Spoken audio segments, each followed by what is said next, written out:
Hello friends, Yasmin here for My Education, My Power. Today I am going to explain the poem Fire and Ice from the book First Flight Class 10. So let's get started. The entire poem will be appearing on the screen before you with meanings of all the difficult words.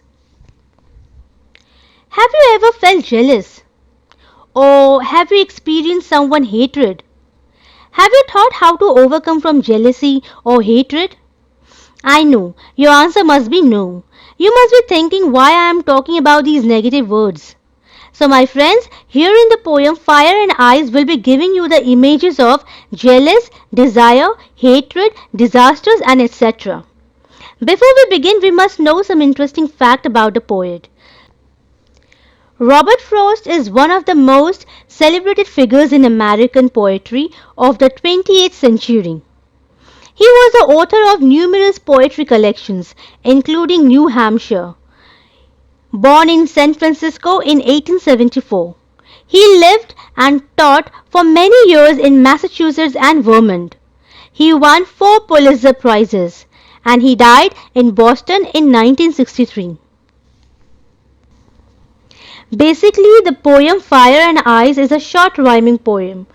The poet Robert Frost wrote this poem in 1920, which deals with the subject of sinners in a fiery hell up to their necks in a lake of ice.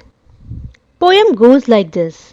Some say the world will end in fire, some say in ice.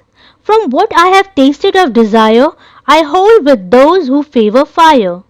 But if it had to perish twice, I think I know enough of hate to say that for destruction eyes is also great and would suffice. Let's discuss the first 4 lines of the poem. In these lines, the poet says that there are 2 theories held by the general people, a group of people, about how the world will be destroyed, means come to an end. First group of people thinks that fire will be the reason. It means the Earth's core will heat up to an extremely high temperature, then the heat will eventually reach the surface of the planet and then everything on the surface will be destroyed. On the other hand, the second group of people says just the opposite of the first theory, that the world will freeze till all the species of flora and fauna become extinct once and for all. Here the temperature will not be high but goes down to an extent that makes life on earth impossible. People would die, so it would have the same catastrophic effect. The poet then compares fire and ice with the destructive features of human emotions, desire and hatred. Then the poet comes to his own opinion of these 2 terms. Further, he added that he has already experienced both fire and ice, means desire and hatred in his life, and he is with the people who favor fire here. Now let's understand more about fire and ice. Here fire means desire. And it is very important to understand this term desire as destructive. Now the question is, which type of desire the poet is talking about? It is a desire which makes the people greedy, jealousy and deceitful. As there are many more examples like war, battles, winning elections, these are all fires inside us which destroy the world one day. In these remaining lines, poet stops discussing the first theory of fire and talks about the second one, that is destruction of earth by ice. He simply considers what might happen if the earth were to be destroyed a second time.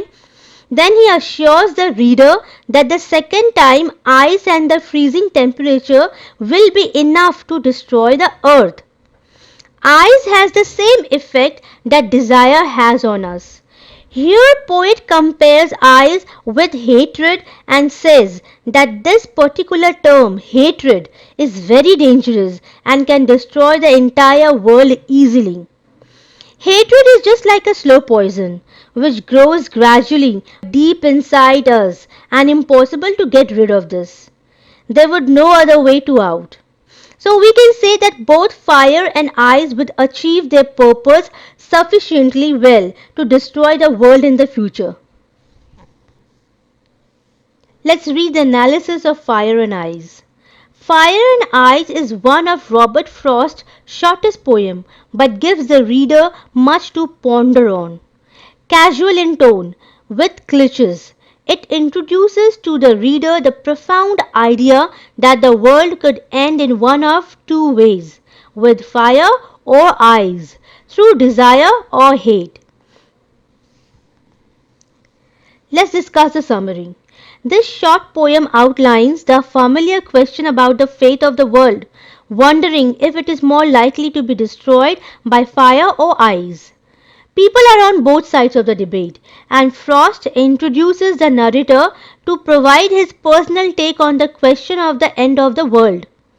The narrator first concludes that the world must end in fire after considering his personal experience with desire and passion, the emotions of fire, yet after considering his experience with ice or hatred, the narrator acknowledges that ice would be equally destructive.